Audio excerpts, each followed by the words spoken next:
HDC 134 chapter number 12 रहेगा।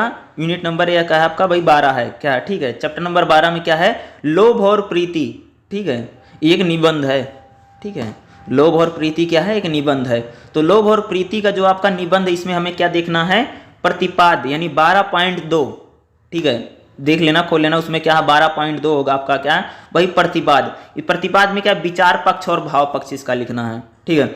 उसके बाद इसकी क्या रहेगी, भाषा शैली, ये आपका इंपॉर्टेंट रहेगा, ठीक है भाई। प्रतिपाद इंपॉर्टेंट है 12.3 यानी इसकी भाषा शैली आपके लिए इंपॉर्टेंट रहेगी। और नेक्स्ट जो आपके लिए इंपॉर्टेंट बनेगा क्या रहेगी, संदर्भ सहित व्याख्या। भाई लोभ और प्रीति में व्याख्या भी आ सकती है, तो इसलिए संदर्भ सहित व्याख्या 12.2, 12.3 और 12.5, यही 3 बातें इंपॉर्टेंट है इस चैप्टर में से, ठीक है। तो चलिए इसको मैं शुरू करता हूं और आपको बताता हूं इसमें कैसे करना भाई, लोभ और प्रीति। तो सबसे पहले हम आते हैं लोभ और प्रीति का। सबसे पहले विचार पक्ष देखते हैं क्या है। विचार पक्ष में देखिए क्या है, लोभ और प्रीति मुख्यतः विचार प्रधान निबंध है। यानी जो लोभ और प्रीति क्या है, एक भैया निबंध है। कैसा निबंध है, विचार प्रधान, ठीक है, जिसमें हम विचार करते हैं किसी चीज पर। इसमें शुक्ल जी ने विस्तार से लोभ और प्रीति को स्पष्ट किया। यानी जो इसमें शुक्ल जी हैं, उन्होंने लोभ और प्रीति को क्या किया है, स्वरूप को स्पष्ट किया है। दोनों का स्वरूप स्पष्ट करने के उपरांत, यानी दोनों का जो स्वरूप है वह स्पष्ट करने के उपरांत उन्होंने लोभ और प्रीति की तुलना की। यानी शुक्ल जी का क्या है, ठीक है, रामचंद्र शुक्ल जो है, उन्होंने जो निबंध लिखा लोभ और प्रीति, इसमें लोभ और प्रीति को बिल्कुल क्लियर किया है और स्पष्ट करने के बाद उन्होंने लोभ और प्रीति की तुलना यानी कंपैरिजन भी किया है, ठीक है, तुलना की है। दोनों की तुलना करते हुए उनके विकास को रेखांकित, यानी लोभ और प्रीति कैसे बढ़ते, कैसे विकास होता, उसको भी तुलना की है।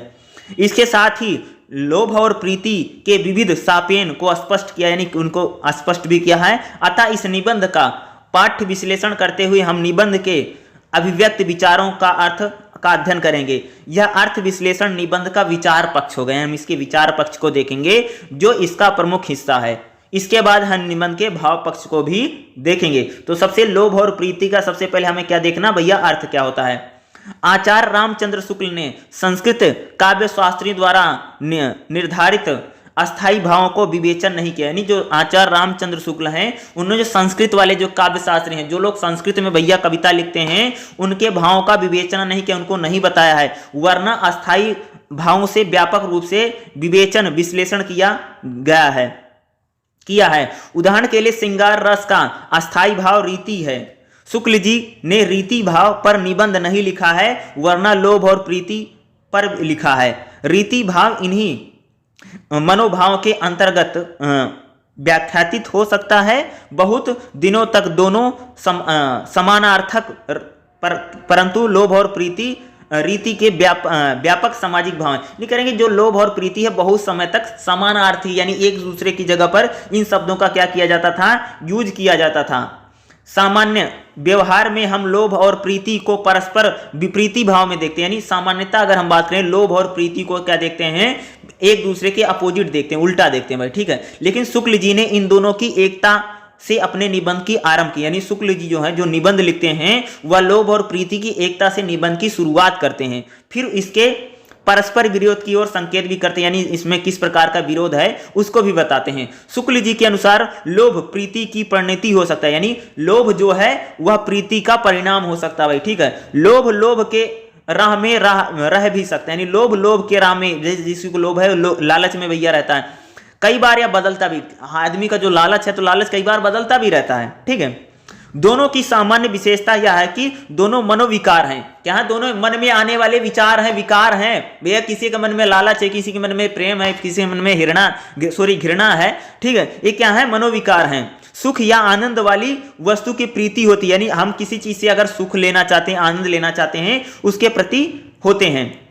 जो वस्तु हमें अच्छी ना लगे, आनंद प्रदान करने में सक्षम ना हो, प्रतीत ना हो, या सुंदर या सुखद ना हो, ऐसी वस्तु के प्रति हमारे मन में ना तो लोभ जागृत होता, ना तो प्रेम। कह रहे हैं कि भाई ऐसी कोई चीज है जो दिखने में सुंदर नहीं है, जो दिखने में अच्छी नहीं है, ठीक है, या वो आनंद देने वाली नहीं है, ऐसी चीज के प्रति हमारे मन में ना तो कोई लोभ होता है, ना तो उसके प्रति कोई प्रेम होता। प्रीति का मतलब है प्रेम, ठीक है। लालच और प्रेम के बारे में हम यहाँ पर बात करें। प्रीति का मतलब प्रेम है और लोभ का मतलब होता लालच, ठीक है, तो उन्हीं को देख, यानी कह रहे हैं कि ऐसी कोई मान लो ऐसा एक मोबाइल घर में तुम्हारे पड़ा है, जो मोबाइल चलता वलता नहीं, ना यूजफुल है, उस मोबाइल से किसी का लगाव नहीं होगा, कहीं पड़ा रहेगा, कोई नहीं देखेगा उसी, यानी ऐसी कोई वस्तु अगर घर में है जिसका ना कोई उपयोग है, ना तो अच्छी है ना कोई उपयोगी है, उसका कोई ध्यान नहीं देगा, ना तो उससे किसी से प्रेम रहेगा, ना उससे किसी से कोई मतलब है, ना तो उससे कोई लोभ है। जैसे इस एग्जाम्पल में बात करूं,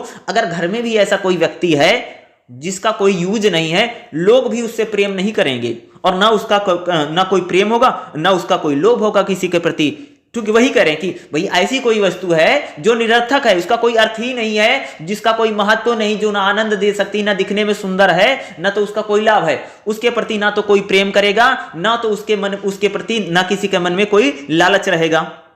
ठीक है, कोई वस्तु या व्यक्ति हमें पसंद आया, अच्छा लगा, उससे हम सुखद या आनंद का अनुभव हुआ, अर्थात वस्तु या व्यक्ति आनंद स्वरूप होता है। मान लो हमें कोई अच्छा लगता है, कोई बेहतर लगता है, कोई सुंदर लगता है, तो हमें आनंददायक लगता, हम उस पर मुग्ध हो जाते, बहुत प्रसन्न हो जाते। मान लो अगर कोई ऐसे व्यक्ति मिला, तुम कहीं जा रहे हो, कोई बहुत सुंदर है दिखने में या कुछ भी है, मान लीजिए आपको सुंदर लगा, तो क्या होगा, उसके प्रति आप क्या मुग्ध हो जाएंगे, यानी उस पर लट्टू हो जाएंगे, जैसे एक प्रकार से बोला जाता है ना, मुग्ध का मतलब उस पर उला हो जाएंगे। या लोभ या प्रेम नहीं हुआ। अच्छी चीजें सबको अच्छी लगती हैं, कह रहे हैं भैया जो अच्छी चीजें होती हैं वह सबको अच्छी लगती हैं। लोभ तब माना जाता है जब हमारे मन में उसे प्राप्त करने की, कहें अगर कोई अच्छी चीज है, भाई सबको अच्छी लग रही, तुमको अच्छी लग रही, फलाने को अच्छी लग रही, उसको अच्छी लग रही, लेकिन जब किसी अच्छी चीज को हम सोचे इसको ले लेंगे, प्राप्त कर लेंगे उसे, तब हम उसको क्या बोलते हैं, इसका मतलब क्या होता है, हमारे मन में क्या जागृत हो गई है, उसे प्राप्त करने की इच्छा जागृत होगी, तब उसे माना जाएगा कि एक प्रकार की क्या है, लोभ है, लालच है। जब संवेदनात्मक अवयव के साथ इच्छात्मक अवयव का संयोग होगा, अर्थात जब उस वस्तु को प्राप्त करने की, दूर न करने की, यानी हम किसी वस्तु को पा लें और किसी को ना दें, किसी दूसरे को ना मिले, ऐसी इच्छा अगर हमारे मन में होती, इसका मतलब लोगों पर लोभ, हमारे मन में लोभ है। मान लो ऐसी कोई चीज है जिसको हमने पा लिया, हम किसी को देंगे नहीं, हम किसी को दिखाएंगे नहीं, मेरा इस पर पूरा अधिकार है, एक प्रकार का लालच है।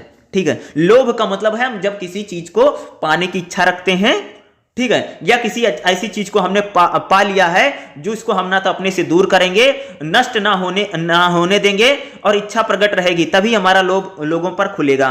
किसी वस्तु को अच्छा लगना, उसे प्राप्त करने के लिए प्रयत्न करना, यह प्रेम और लोभ दोनों के समान रूप हैं। मान लो कोई चीज आपको अच्छी लगी, आप उसे प्राप्त करना चाहते हैं, ये प्रेम की निशानी भी हो सकती है, और लोभ लालच भी हो सकता है भाई। ठीक है, दोनों प्रीतिकार वस्तु को पाना चाहते हैं, उसे अपना पास रखना चाहते हैं, दोनों में एक अंतर होता है। लोभ क्या होता है, सामान्य मुखी होता है, और प्रेम विषममुखी होता है।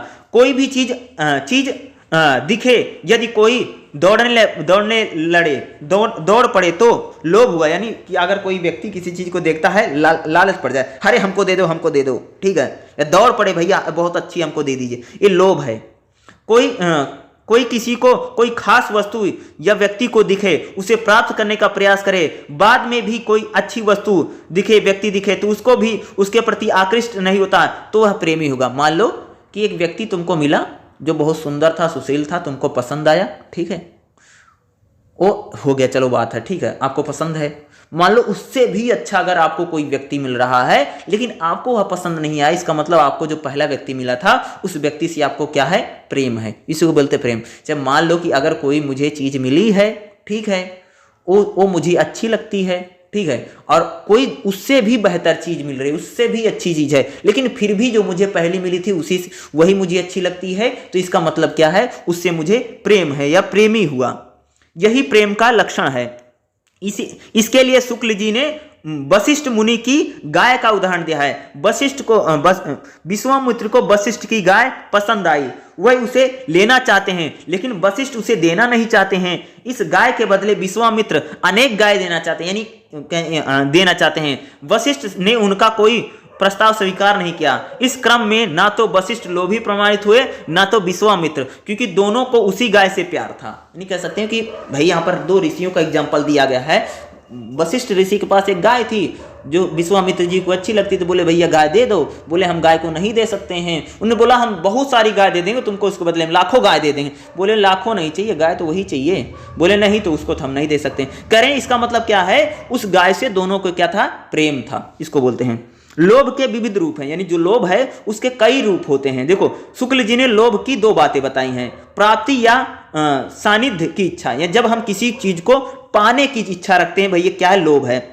दूर ना करने या नष्ट ना होने देने की इच्छा, भैया इसको तो हम अपने से दूर नहीं करेंगे, अपने सीने से लगा के रखेंगे, एक प्रकार का लोभ है। ठीक है, इससे आगे प्राप्ति या सानिध्य की इच्छा के दो रूप होते हैं। इतने संपर्क की इच्छा जितनी किसी और की ना हो, इतने संपर्क की इच्छा जितना कोई सब या बहुत लोगों के साथ रखते हैं। यदि सबके साथ यदि आप किसी एक सानिध्य प्राप्त कर रहे हैं, तब किसी को कोई कष्ट नहीं होता। सबको अभिरुचि भिन्न भिन्न हो सकती है। कोई किसी को चाहता है तो दूसरा किसी और को चाहता है, तब किसी को कोई परेशानी। मान लो कि हर व्यक्ति एक दूसरे को पसंद कर रहा है, एक दूसरे को नहीं बल्कि अलग अलग लोगों को पसंद, तो किसी को कोई परेशानी नहीं होगी। लोभ सामाजिक विरोध उत्पन्न करने का भाव, यानी जो लोभ होता है उससे समाज में क्या होता है भैया, विरोध उत्पन्न होता है। यदि उसी वस्तु को चाहत हो और सब आपस में प्रतिद्वंदी आपस में लड़ें, तब कहा जाएगा अमुक व्यक्ति बहुत लोभी है, जो मांगने पर भी नहीं देता। यानी मान लो किसी के हाथ में लड्डू हैं और तुम मांग रहे भैया लड्डू हमको दे दो, उसके हाथ में 2 लड्डू हैं, 1 लड्डू हमको दे दो, और व्यक्ति आपको लड्डू नहीं देता, इसका मतलब क्या है, वह लोभी है, सोच रहा है कि हम दोनों लड्डू खा लेंगे। ठीक है, उसी बात को दूसरा व्यक्ति कहेगा अमुक व्यक्ति बहुत लोभी है, जो हमेशा मांगता रहता है। मान लो कि अगर तुम किसी से व्यक्ति से कुछ मांग रहे, हमको दे दो हमको दे दो हमको दे दो, तुम कहोगे बहुत लालची इंसान है भैया, हमेशा तो मांगता ही रहता है। ठीक है, शुक्ल जी के अनुसार दोनों व्यक्ति लोभी कहे जाएंगे। कह रहे हैं कि जो व्यक्ति लड्डू मांगने पर भी लड्डू नहीं दे रहा है वो भी लोभी है, और जो बार बार लड्डू को मांग रहा है वह भी व्यक्ति लोभी है, यानी दोनों लालची हैं कहा जाएगा। कई बार मनुष्य के लोभ पर दूसरे मनोविकार पड़ जाते हैं, कई बार लोभ पर हमारे दूसरे विकार आ जाते हैं। 2 लोभी व्यक्ति के झगड़े में यदि किसी एक व्यक्ति का क्रोध आ जाए, तो इस क्रोध के वशीभूत होकर के उस वस्तु को तोड़ दिया तो पक्का लोभी नहीं माना जाएगा। मान लो तुम्हें किसी चीज की लालच है और 2 लालची आपस में लड़ रहे हैं, किसी लालची ने वस्तु को तोड़ दिया, इसका मतलब वह लोभी नहीं है। ठीक है, पक्का लोभी कभी प्रिय वस्तु को नष्ट नहीं करता है, वह धुन का पक्का होता है। वह इस मानसिकता में नहीं आता कि यदि मुझे नहीं मिला तो किसी को नहीं मिलेगा। यानी लोभी व्यक्ति सोचता कि यदि मुझे नहीं मिला तो किसी को नहीं मिले। लेकिन लोभी व्यक्ति में ऐसी हिंसक मनोवृत्ति देखी जा सकती है। जो प्रेमी होगा वो सोचेगा जैसे भाई, लेकिन जो लोभी व्यक्ति होगा सोचेगा कि अगर फलानी चीज हमको नहीं मिलेगी तो ये किसी दूसरे को ना मिले। ऐसी अगर मनोवृत्ति, ऐसे विकार है, जिसका मतलब क्या, व्यक्ति लोभी है। शुक्ल जी मानते हैं कि लोभ के 2 विषय होते हैं, एक सामान्य लोभ है, एक विशेष लोभ है। अच्छा खाना खाना, अच्छा कपड़ा पहनना, अच्छा घर, अच्छा धन, ये सभी वस्तुएं सुलभ होती हैं, सबको अच्छी लगती हैं। यह सबकी प्राप्ति महत्वाकांक्षा, ये सब लोभ के सामान्य विषय, सिंपल लोभ है भैया। ठीक है, इसके सहज मनोवृत्ति समाज स्वीकार कर लेता है। ऐसे लोभी की निंदा नहीं होती। अरे भाई जो अच्छा कपड़ा चाहता हो, अच्छा घर चाहता हो, अच्छा धन चाहता हो, ये सामान्य लोभी है, इसकी निंदा नहीं, इसकी बुराई नहीं करता समाज। कभी कभी व्यक्ति की खास चीजों को चाहता है, तब वह समस्या थी। फिर मनुष्य ने सामान्य लोभी की वस्तु को प्राप्त करने के लिए मुद्रा का आविष्कार लिया। इस मुद्रा से, धन से उसे सब कुछ मिल जाता है, जिसके परिणाम स्वरूप जो व्यक्ति परस्पर प्रेम की दृष्टि से, धर्म की दृष्टि से की जाती है, जिसे रुपए की दृष्टि से। नए व्यवसायिक युग में आगमन से, प्रभाव से अगर हम देखें तो शुक्ल जी ये कहते हैं कि पैसे से राज सम्मान की प्राप्ति हो सकती है। यानी भैया पैसा है तो सब मिल जाएगा, राज मिल जाएगा, सम्मान मिल जाएगा, विद्या की प्राप्ति हो जाएगी, न्याय मिल जाएगा।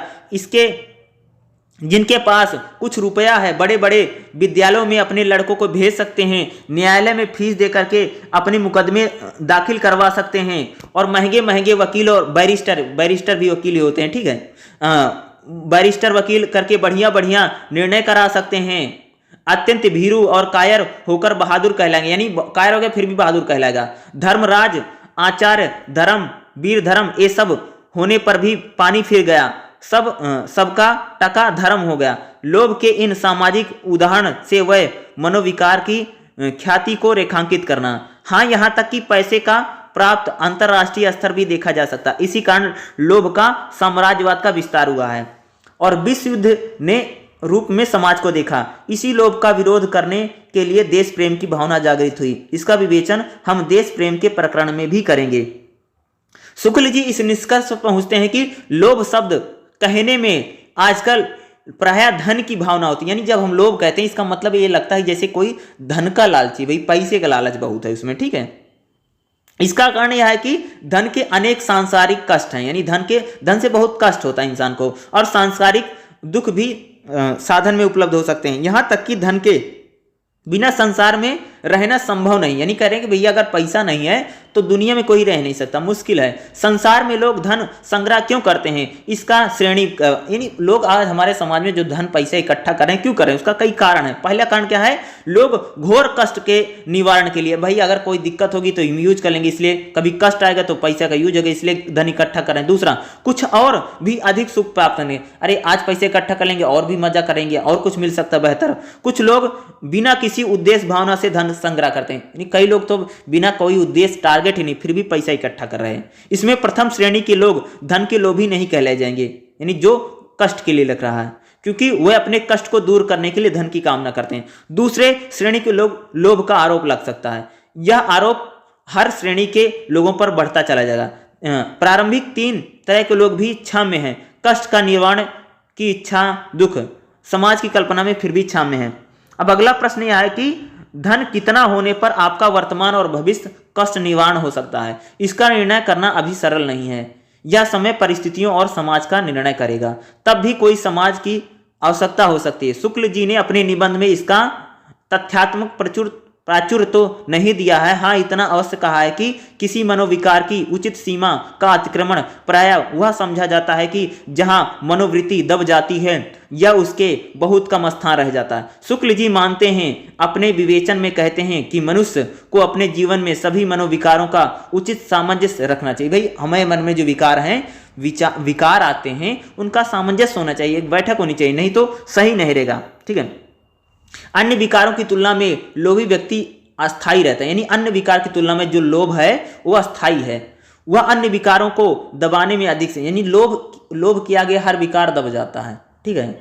यहां शुक्ल जी ने क्रोध का उदाहरण दिया। अगर मान लो कि कोई व्यक्ति बहुत गुस्से में है, अगर उसको लालच दिखा दोगे तो गुस्सा शांत हो जाएगा, ठीक है।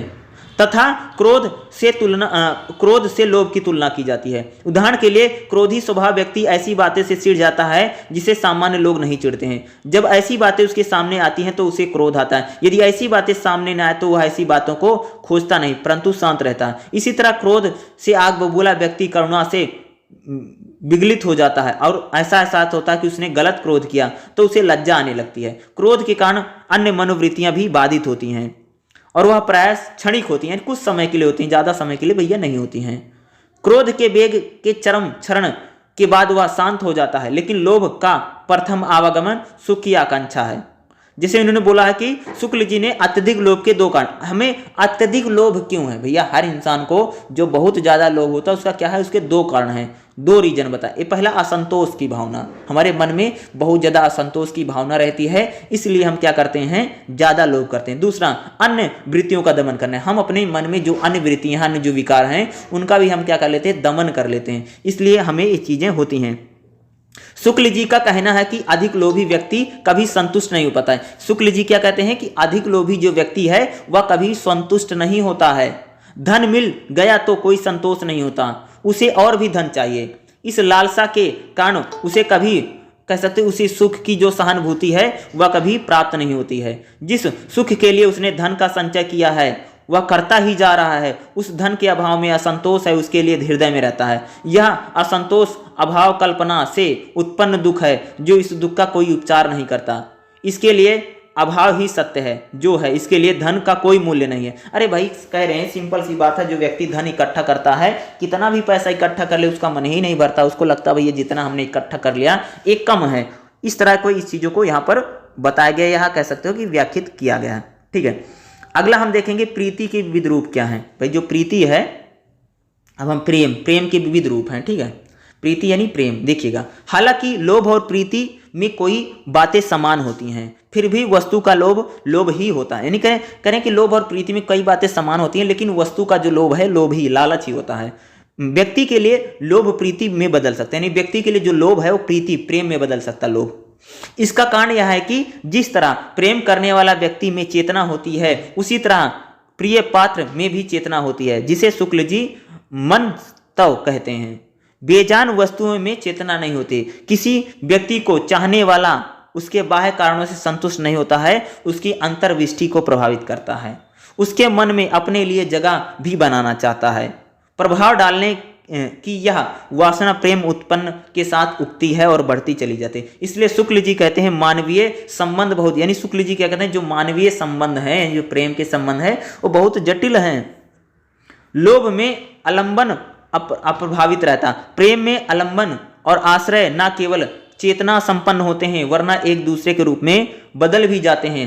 आश्रय आलंबन बन जाते हैं और आलंबन आश्रय। इसलिए जब भी किसी व्यक्ति को कोई व्यक्ति पसंद आता है तो वह सबसे पहले उस व्यक्ति को सूचित करने लग जाता है कि वह उसको पसंद करता है, उसे प्रेम करता है। ऐसा इसलिए ताकि वह प्रेम का सानिध्य या संपर्क उसे मिलता रहे, तभी प्रेमी को सुख की अनुभूति होगी। फिर प्रेम का पूर्ण विकास तब होता है जब दो हृदय एक दूसरे के ओर क्रमशः खिंचते हुए मिलते हैं। अतः अंतर योग के बिना प्रेम को सफल नहीं माना, यानी दो लोग जब आपस में करेंगे तभी प्रेम माना है, अकेला प्रेम नहीं होता भाई, ठीक है। प्रेम की सूचना एक तरह का निमंत्रण है जो प्रेमी को अपना प्रिय देता है। जब उसके पास सूचना पहुंचती है तो प्रेमी आश्वस्त हो जाता है कि वह अपनी अच्छी छवि प्रिय के मन में बैठाता है। प्रेम का तो पहला तत्व तो ही अच्छा लगना है। अच्छी छवि के लिए प्रेमी सोचता है कि अब मुझे प्रिय अच्छा लगा है, मैं भी अच्छा लगूं। वह अपनी छवि प्रस्तुत करता है, अच्छे कपड़े पहनता है, साफ सुथरा भैया दिखता है। शुक्ल जी ने इस मनोवृत्ति का पूरा विवरण दिया है। जब भी कभी नवयुवक का चित्र किसी युवती की ओर आकर्षित होता है तब ऐसे स्थान पर जाते समय जहां दिखाई पड़ने की संभावना होती है उसका पूरा ध्यान कपड़े लत्ते की सफाई और सजावट पर अधिक होता है। जैसे मान लो किसी लड़के को कोई लड़की पसंद करती है, उसको लग रहा है कि वो लड़की यहाँ पर आ सकती है, तो क्या करेगा, जैसे वहां पर गया है तो भाई सबसे पहले अपने कपड़े वपड़े देखेगा, भाई कपड़े वपड़े सही है कि नहीं है, तो इस चीज़ों पर ज़्यादा ध्यान उसका रहेगा। सामने होने पर बातचीत और चेष्टा की एक खास ढब जाता है। अवसर पड़ने पर चित्त में कोमलता, सुशीलता, वीरता, निपुणता इत्यादि का वो प्रदर्शन भी करता है या करने की चेष्टा करता है। इस तरह शुक्ल जी के अनुसार जब दो हृदयों का जब मिलन होता है, दोनों एक दूसरे को पसंद करने लगते हैं, अधिक से अधिक समय एक साथ रहने का प्रयास करते हैं, तब उनके जीवन में विशेष आनंद उत्पन्न हो जाता है। यानी विशेष प्रकार का भैया जो दो लोग आपस में एक दूसरे को लड़का लड़की कह सकते हो पसंद कर रहे हैं, ठीक है। प्रिय का आनंद अपना आनंद है, यानी जो आपको अच्छा है उसके साथ अगर आप हैं तो आपको ज़्यादा अच्छा आनंद है। यहाँ तक कि प्रेम के इस आनंद के कारण संसार की अन्य चीज़ें उन्हें आनंद की अनुभूति होने लगती हैं। यदि ऐसे में यदि कभी वियोग की स्थिति आती है तो दुख की मात्रा उतनी करें कि जिससे हमें बहुत ज़्यादा प्रेम है, अगर वहाँ से हमें दुख मिलता है तो उस दुख की जो भाव मात्रा होगी बहुत ज़्यादा भैया बढ़ जाएगी, ठीक है। यहाँ पुनः शुक्ल जी प्रेम के दो क्षेत्रों की ओर इशारा करते हैं। एक प्रेम एकांत भाव में भी होता है और लोक जीवन के अन्य क्षेत्रों में करें प्रेम जो है एकांत भाव में रहता है और सामूहिक रूप से दिखाई भी देता है। कई बार प्रेमी चाहता है कि वह अपने प्रेम के संसार को छिपा करके, कई बार लोग जो होते प्रेम करते हैं छिपा करके चीज़ों को रखते हैं, बताते नहीं हैं। कई बार प्रेमी चाहता है कि वह अपने प्रेम के संसार को छिपा कर अपने पास रखे, वह दो लोग रहें और कोई ना हो। कई बार होता भाई लड़का लड़की सोचते हैं कि हम दो लोग ही आपस में रहे, बाकी तीसरा व्यक्ति या तीसरा पर्सन ना हो, वो छिपा के रखते हैं। शुक्ल जी इस एकांत प्रेम की प्रशंसा नहीं करते, यानी जो शुक्ल जी हैं क्या कर रहे हैं, इस एकांत प्रेम को ये पसंद नहीं करते हैं। शुक्ल जी के अनुसार अगर हम देखोगे फारसी साहित्य में ऐसे एकांतिक और लोक बाह्य प्रेम की अधिकता दिखाई हमें पड़ती है। भक्ति साहित्य में भी एकांत प्रेम मिलता है। दूसरा प्रेम लोक जीवन में भी बहुत घटित होता है। शुक्ल जी इस प्रेम को व्यक्ति एवं काम में मानते हैं। प्रेम के दिव्य भाव भी उसे अपने आसपास चारों ओर सौंदर्य की आभा फैली दिखाई पड़ती है, जिसके बीच वह बड़े उत्साह और प्रफुल्लता के साथ अपने कौम सौंदर्य को प्रस्तुत करता है, ठीक है। तो इसमें शुक्ल जी अगर देखोगे तो प्रेम के बारे में बता रहे हैं कि प्रेम को यहाँ से डिसाइड किया जाए। देखो शुक्ल जी की प्रेम की ही स्थिति का चित्रण नहीं करते हैं, वरना वह अनेक स्थितियों का भी विचरण करते हैं। राम ने सीता से प्रेम किया, सीता ने राम से प्रेम किया, यह दोनों का संपूर्ण प्रेम हुआ। कई बार ऐसी स्थितियां भी आती हैं जहां एक पात्र तो प्रेम करता है, दूसरा पात्र प्रेम को स्वीकार नहीं करता। कई बार ऐसा तो भाई फलाने कर रहे हैं दूसरा नहीं कर रहा, ठीक है, ऐसे भी होता है बहुत जगह पर, ठीक है। वह किसी अन्य से प्रेम करने लगे। उदाहरण के लिए जैसे गोपियां कृष्ण से प्रेम करती हैं, परंतु कृष्ण अन्यत्र व्यस्त लग गए, तभी भी गोपियों का प्रेम प्रेम ही माना जाएगा, हालांकि इसमें सानिध्य लाभ नहीं होता। ऐसी स्थिति में गोपियां यही कामना करती हैं कि हमारे प्रिय जहां भी हों खुश रहें। इसका एक उदाहरण आचार्य रामचंद्र शुक्ल देते हैं। वह बंकिम चंद्र चटर्जी के उपन्यास दुर्गेश नंदनी में आयासा का जिक्र करते हैं। जिस दिन उसे जगत सिंह और तिमोसमा के प्रेम का पता चला, उसी दिन से वह अपने प्रेम को भौतिक कामना से मुक्ति करने लगी। अंत में कह सकते हैं कि उस जगत सिंह के साथ विवाह करके पूर्ण शांति के साथ प्रेम के विशुद्ध लोकमानस में प्रवेश करती है। देखो यहाँ पर कह रहे हैं कि जैसे प्रेम का मतलब है कि मिल भी जा रहा, भाई जैसे राम सीता से प्रेम करते, शादी हो गई, विवाह हो गया, एक दूसरे से दोनों करते हैं, ठीक है। लेकिन गोपियों का कृष्ण के साथ बताते हैं कि गोपियां तो करती हैं लेकिन कृष्ण नहीं करते हैं, तो अलग प्रकार का प्रेम है। तो प्रेम में भी अलग प्रकार के, यानी प्रेम और प्रीति का देखो उसमें अलग अलग चीजें बता रहे हैं ना, ठीक। उसी हिसाब से इनको क्या करना पड़ेगा, आपको अलग अलग पार्ट बना करके, अलग अलग पैराग्राफ बना करके उसको इसमें लिखना पड़ेगा, एग्जाम में अगर पूछा जाएगा, ठीक है। देखो प्रिय को प्राप्त करने के लिए प्रेमी बहुत जतन करते हैं। कह रहे हैं कि जो आपको अच्छा लगता है ना, उसको प्राप्त करने के लिए जो प्रेमी होता है वो क्या करता है, बहुत जतन करता है, बहुत सारे पैंतरे चलता भाई, ठीक है। शुक्ल जी का मत है कि हृदय में दो कोमल प्रवृत्तियां होती, करुणा और प्रेम। शुक्ल जी कहते हैं हमारे हृदय में दो प्रकार की चीजें हैं, एक तो करुणा है, ठीक है भाई, एक प्रेम है। अपने प्रेम के द्वारा वह प्रिय को मनाने की कोशिश करता है। यदि यह कोशिश करते करते थक जाता है तो करुणा का सहारा लेता है। वह अपने प्रिय के मन में दया का संचार करता है। दया यदि उत्पन्न हो गई तो धीरे धीरे प्रेम भी आ जाएगा। इस विश्वास से वह अपने विरह का वर्णन करता है कि प्रिय तक पहुंचता है। सब मानते हैं और जानते हैं कि दया मनुष्य का मात्र का धर्म है, प्राणी मात्र उसके अधिकारी हैं। यह दया प्रेम के बराबर सहायता करती है। शुक्ल जी ने इसी मनोभूमि का विवरण करते हुए लिखा कि जिस प्रकार दूसरे के हृदय में प्रेम उत्पन्न करने की जरूरत होती है, उसी प्रकार बराबर रखने की भी। प्रेम की रखवाली करने वाली प्रेमी प्रिय के हृदय में दया के बराबर जागता है। उर्दू और फारसी शायरी में तो इसकी भरमार है ही नहीं, हिंदी में भी पद्मावत ने नागमती की इसी करुणिक विरह का वर्णन करके रतन सेन के मन में सोए हुए प्रेम को जगाने में सफल होती है, ठीक है। देखो यहाँ पर जैसे बोल रहे हैं, फारसी कविता में भी प्रेमी जीते जी यार के कूचे में अपनी कब्र बनाते हैं। यदि कूचे में कुत्ते का नाम अपनी हड्डियों के उफ करते हैं तो बार बार मरकर भी अपना हाल सुनाया करते हैं। इसके बाद भी यदि प्रिय ध्यान न दे तो कई बार तो प्रेमी प्रिय की खुशी में ही अपनी खुशी मानकर संतोष कर लेते हैं, ठीक है।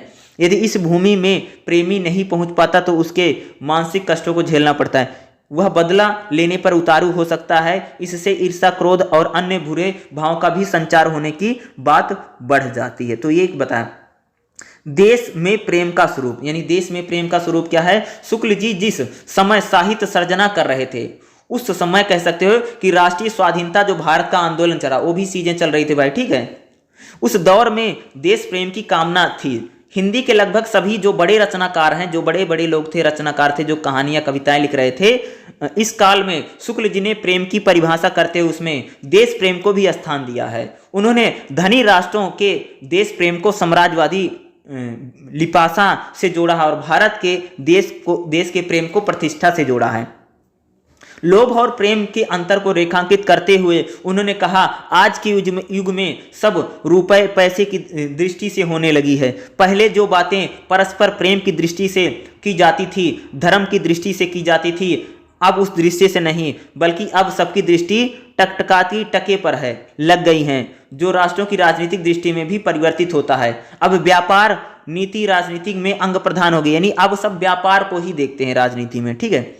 इस प्रकरण को आगे बढ़ाते हुए शुक्ल जी साम्राज्यवादी देशों की आर्थिक नीतियों की आलोचना करते हैं। उन्होंने कहा कि इंग्लैंड का जिक्र नहीं किया, लेकिन इन सब बातों के निहितार्थ में इंग्लैंड सहित यूरोप की देशों की आर्थिक नीति है। उन्होंने लिखा, बड़े बड़े राज माल की बिक्री के लिए लड़ने वाले सौदागर हो गए हैं। जिस समय धर्म की प्रतिष्ठा थी, एक राज्य दूसरे राज्य पर कभी विजय की कीर्ति की कामना से डंके की चोट पर लड़ाई करता था, अब सदा एक दूसरे के देश से चुपचाप दबे पांव धन हरण करने की ताक में लगा रहता है। यानी कभी लोग कह सकते हो, कह रहे हैं कि भैया पहले के समय लोग एक दूसरे के अधिकार को, साम्राज्य को कब्जा करने की कोशिश करते थे, लेकिन आज धन हड़पने की ताक में लगे रहते हैं। इससे भिन्न राज्यों की परस्पर संबंध समस्या इतनी जटिल हो गई कि कोई लोभवश इतना अधिक माल तैयार कर लेता है कि उसे किसी अन्य देश में माल ढोने की फिक्र दिन रात। यानी कह रहे हैं कि आज के समय में उद्योग धंधे जब लग गए तो इतना ज्यादा माल उत्पादन हो जा रहा कि उसे किसी दूसरे देश में, ठीक है, उसे किसी दूसरे देश में लगाने का, या कह सकते हो कि उनमें निवेश करने का या उसमें मढ़ने का दिन रात मरते रहते हैं। जब तक वह व्यापारों उन्माद दूर ना होगा तब तक इस पृथ्वी पर करें, जब तक व्यापारिक चीजें रहेंगी तब तक इस पृथ्वी पर क्या भैया सुख शांति नहीं होगी और ना ही मिलेगी। और इसी बात को शुक्ल जी यहाँ पे क्या करते हैं, क्यों रेखांकित कर रहे हैं, और उसका ही इसमें यहाँ पर उन्होंने क्या किया है, वर्णन किया, और पूरा वर्णन उसी के बारे में यहाँ पर डीप में बताया गया। उसको मैंने कहीं आपको कई बार बता दिया। अब हम इसका क्या देखेंगे, भाव पक्ष देखिएगा, ठीक है।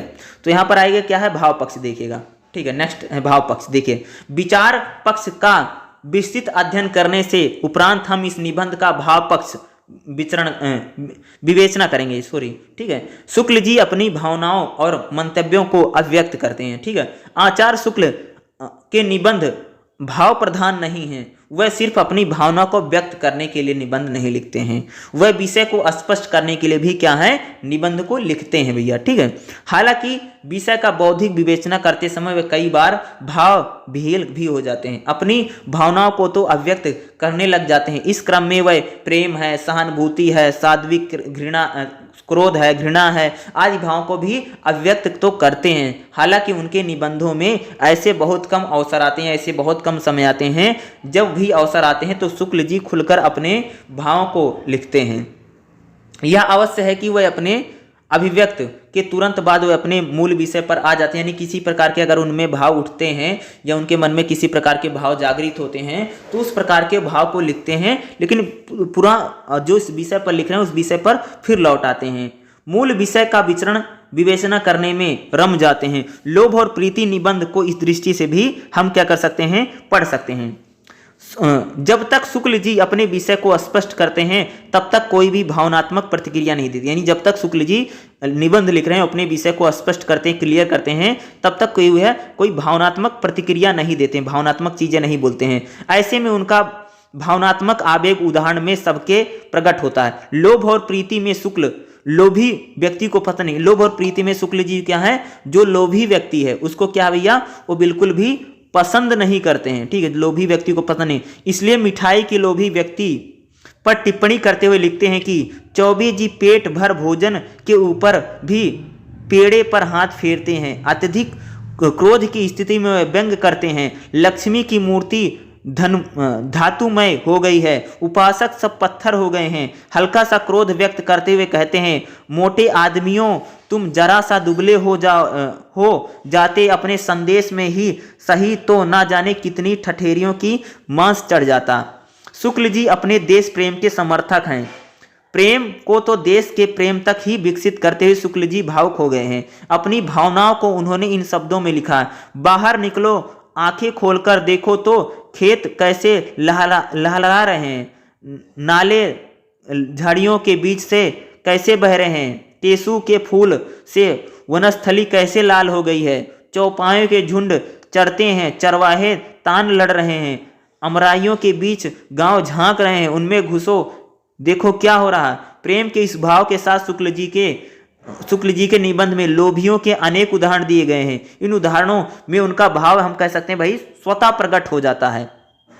अपनी नाराजगी और क्रोध को दबाते हुए उसे परिहास और व्यंग में मिलाकर व्यक्त करते हैं। हुए शुक्ल जी लिखते हैं, लोभियों तुम्हारा क्रोध, तुम्हारा इंद्रियों निग्रह, तुम्हारी रमता, तुम्हारा तप अनुकरणीय है, तुम्हारी निष्ठुरता, तुम्हारी निर्लज्जता, तुम्हारी अविवेक, तुम्हारा अन्याय विग्रही है।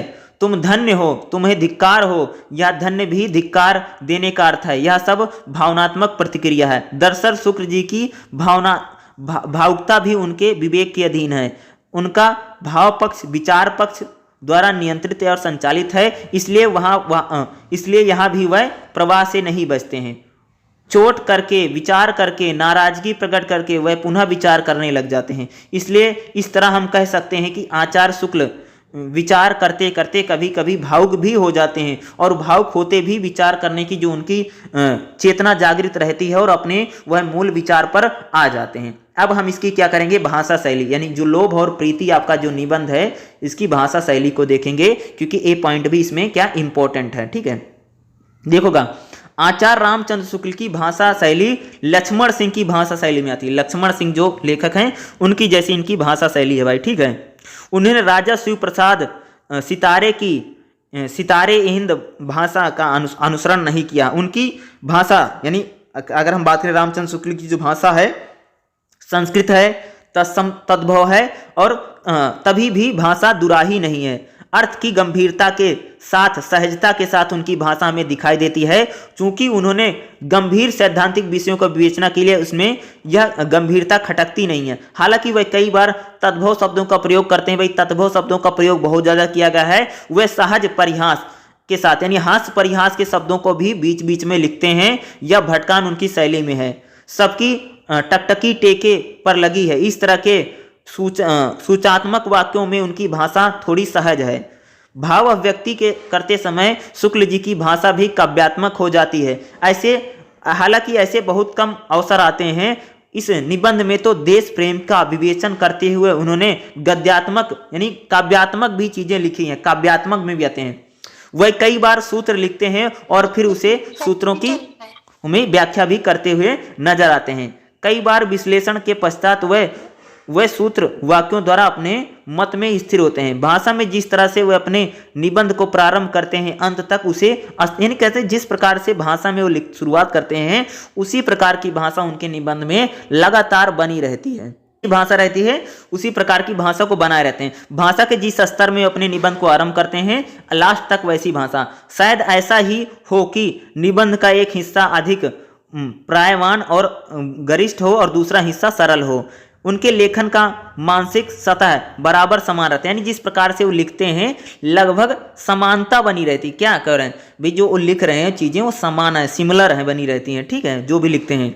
इसका एक कारण यह भी कि वह निबंधों में मौलिक चिंतन करते हैं, यानी उनके जो निबंध है उनके निबंधों में हमें क्या है, मौलिक चिंतन दिखाई देता है। आचार्य रामचंद्र शुक्ल अपने मत को पुष्ट करने के लिए मान्य विद्वानों के मतों को उद्धत नहीं करते हैं, जैसा कि आचार्य हजारी प्रसाद द्विवेदी के निबंधों में हमें देखने को मिलता है। जहां भी वह अपने किसी भारतीय या पाश्चात्य विद्वान को उद्धत करते हैं वहां उस मत को पर्याप्त सरल और सामान्य रूप से प्रस्तुत करते हैं। यहाँ उदाहरण की गंभीरता कम हो जाती है। इसका कारण शायद इसलिए है कि उनकी अपनी दृष्टि में अपना मत पर्याप्त गंभीर और मौलिक है, अतः वह अपने मत को स्पष्ट करने के लिए किसी भी उदाहरण की आवश्यकता महसूस नहीं, यानी किसी प्रकार का उदाहरण, लेकिन भाषा शैली जो है इस प्रकार से गंभीर है, इसलिए गंभीर शब्दों का बहुत ज़्यादा प्रयोग किया गया है। संस्कृत के शब्दों का प्रयोग किया गया है। तत्सम तद्भव भाषा का वो क्या करते हैं, बहुत ज़्यादा हमें वह प्रयोग करते हुए दिखाई देते हैं। आज आगे क्या, जैसे निबंध में आचार्य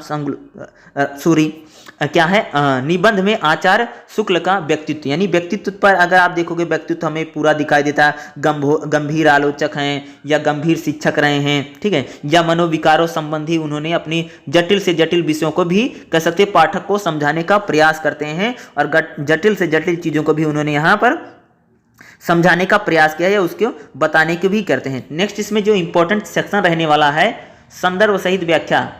यहाँ पर उदाहरण दिया रखा है, कोई वस्तु हमें बहुत अच्छी लगे, किसी वस्तु से हम बहुत सुख या आनंद मिले, इतना ही, पर दुनिया ये में यह नहीं कहा जाता कि हमने लोभ किया। जब वेदात्मक अव्यय के साथ इच्छात्मक अव्यय का संयोग होगा, अर्थात जब उस वस्तु को प्राप्त करने की, दूर न करने की, नष्ट न होने की इच्छा होगी, तभी हमारा लोभ लोगों पर खुलेगा।